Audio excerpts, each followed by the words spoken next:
Hey, what's happening? It's Dealer Destro back with another modern era G.I. Joe review. And for this video, we're going to be taking a look at the 50th anniversary heavy duty.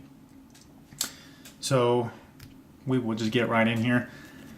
Comes with the file card, as we've seen, standard issue for the 50th run. And then for my foreign fans, there's that. There's that. Oh. And there's that. So yeah.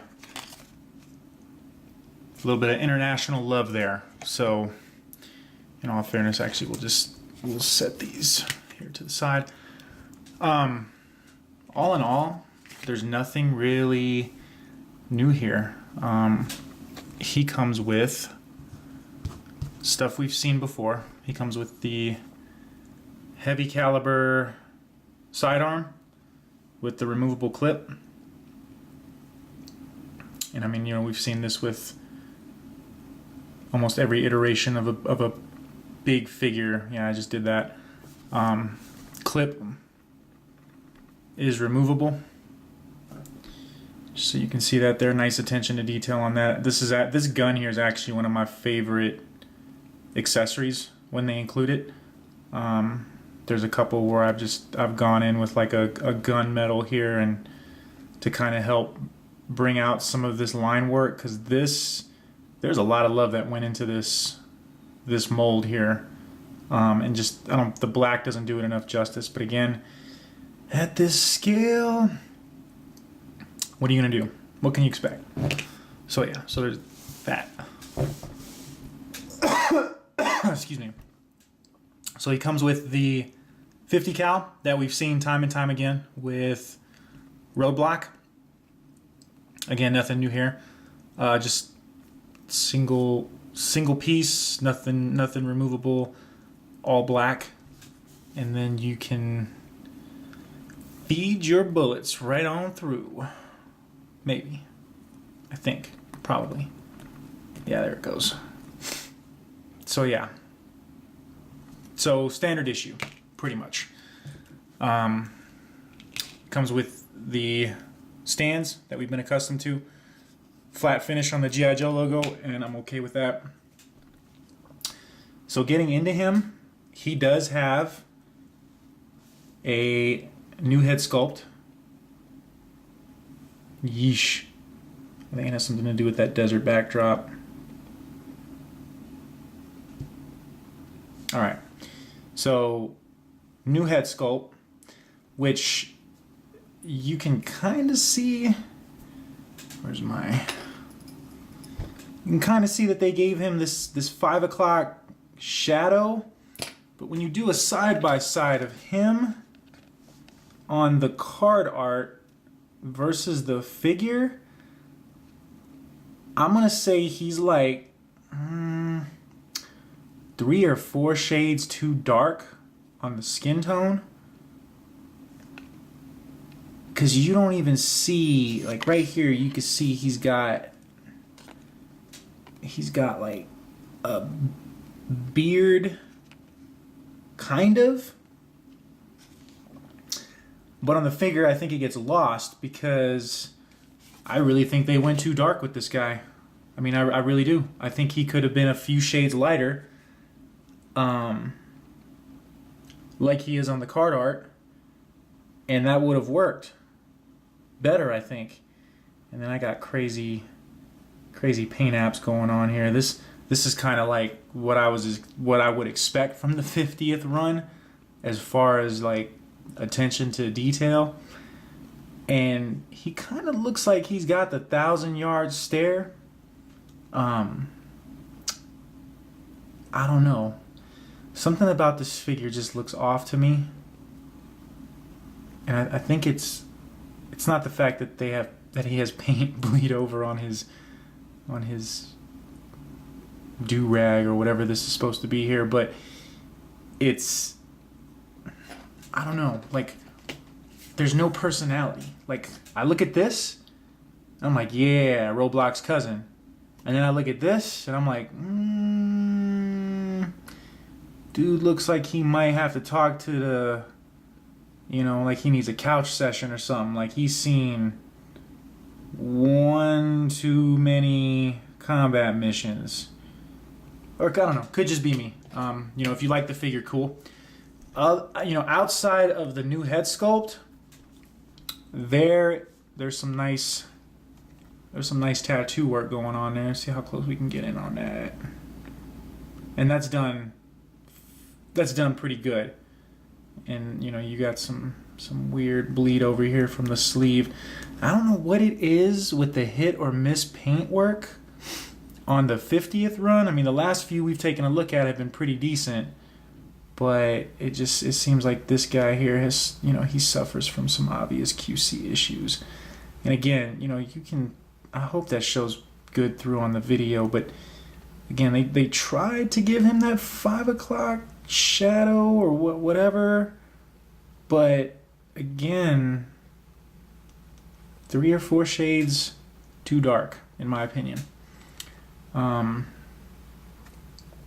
Yeah, so going over what his range of movement is, this is the Retaliation Roadblock sculpt, I want to say. It's either the Battle Kata or the Ultimate Roadblock sculpt. I can't remember. I know they leveraged this sculpt when they did the new... why am I drawing a blank? Leatherneck. Man, I don't know why I froze up there. So, you got some nice silver accents on the vest. Silver accent there. Otherwise, plain Jane. Black casting. I don't know why they chose to do that. I mean, to me, this really serves no purpose. And the fact that some of it bled over onto the arm is I'm a little bummed by that. So, yeah, there's that. Moving down the figure, you've got some decent... I want to say that's supposed to be camo, but you know, whatever they were going for, it's clean. I mean, the line work is pretty clean. You got your holsters here; those are painted with the straps, and that looks good. You got removable pistol action, again, standard run of the mill for these guys. Moving down, the knee pads are good. The ammo packs are good. The feet are those modern, updated, you know, ankle joints. So you still get the downward movement, but instead of like a straight left to right, you get like this tilt, which I'm good with that. I like that. I might actually prefer that, because when you're doing stuff, like you can, you know what I mean? Like you can get more of a real life pose. And then the same thing for this side here. So coming back out, as far as the articulation goes, I mean, if I remember right, this was a pretty solid articulated figure. Yeah. And again, that double knee joint is the saving grace for a lot of what you can do with these figures. The elbow and the hands. So I want to say the only thing about the hands is, since he has these gloved hands, he loses that extra swivel that we've seen on some of the other figures. And you know, for him, I don't know that it's really needed, being that he comes with 2 beefy guns. So yeah, so that's the back of the do-rag there, whatever this is supposed to be. I can say I wish that they would have taken some more, that there would have been a little more attention to detail as far as QC on this guy, because I've seen a few more on the store shelves, and it doesn't look promising. It looks really like it's been hit or miss. Like this dude, like this pack, and I'm not gonna say the whole pack because my stiletto is, I mean, she's decent for what she is, but really, at the end of the day, this figure, all you get is this. That's the only thing new on this figure. And I've seen some of the other customizers they have offerings that are just as good, if not a tad superior, to what we're looking at here. So yeah, so having said all that, I'm gonna go ahead and size him up against his cousin, get him geared up, and then we will get down to the nitty-gritty. All right, so here he is with Roadblock, and I gotta say that doesn't look bad, but it doesn't look good enough to where I can honestly say, like, you should run to your local store, and if it's hanging there, you snatch it off the peg. I mean, if you're going to consider this, I would encourage giving the figures as much of a once-over in the packaging as possible before making this purchase. I mean, that's really honestly the bottom line. What it comes down to, is he a good figure? Yeah, he's a solid figure, but there's really nothing new here.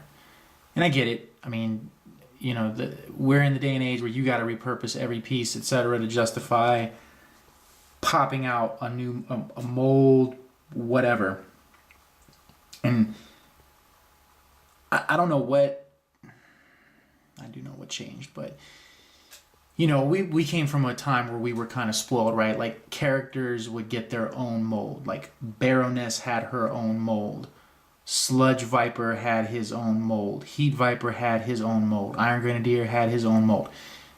And nothing was really reused, rehashed until like late in the game. And I mean, that's fine. I mean, I get it. Like, from a business standpoint, it makes sense that you would naturally do that. But when you, I mean, at least, like, I shouldn't have to, like, look a figure over to see if there's any sort of weird stuff going on.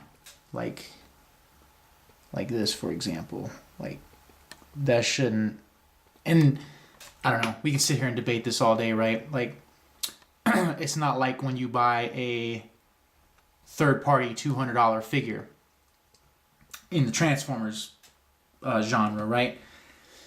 I mean, these are mass-produced. They were $15 a pop. I think they're like $16.99 now. So, I mean, I guess you got to pick and choose your battles, right? But I'm not gonna say that you should go out of your way to get this. I mean, heck, most people who are in this hobby, they dabble in kit bashing, customizing, etc., and I guarantee you someone's got a battle kata or ultimate Roadblock lying around that they can just order ahead from a customizer, get some dark flesh tone, and call it a day. So yeah, so that's kind of unfortunate, but that's honestly all I can really say about this figure. So again, appreciate you guys, listening, tuning in, watching these videos. So till next time, hope you guys take care.